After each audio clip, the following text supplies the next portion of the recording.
The silence came first, then the fall. They called her Alira. Her wings were once the color of a dying dusk, threaded with a silver that bled into shadow. In the hidden places, wings were a fairy-ass soul made visible, a sign their spirit was not yet heavy enough to be chained to the ground.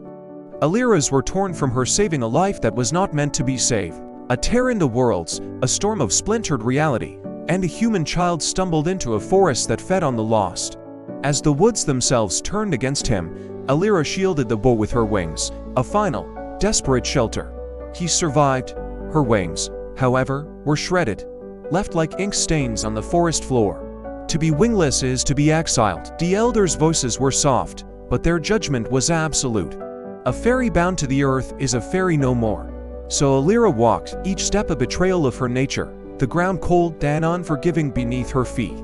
She haunted the edges of the human world, learning the grim language of decay and root. Time was no longer measured by flight, but by the slow crawl of shadows. She saw the others, ghosts in the sky, their laughter a torment from a life she had lost. The aching her chest was a hollow, hungry thing. But the earth teaches lessons the sky cannot.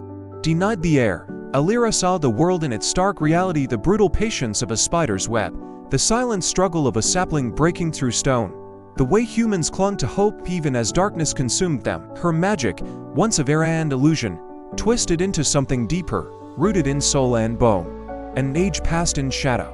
One night, as Alira guided a child across a river of black, churning water, the world held its breath.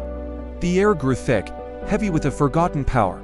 Magic never returns what is taken, it replaces it with what is earned. From her shoulders, something new clawed its way into existence. Not wings of feather and light, but of woven shadows and captured starlight. They were heavier, colder, yet they held a power her old wings never knew. When she rose, it was not to the heavens, but to the space between the grasping branches, a specter in the twilight. She was close enough to hear the world's whispers, close enough to answer its pleas. Alira finally understood. The wings were never her soul.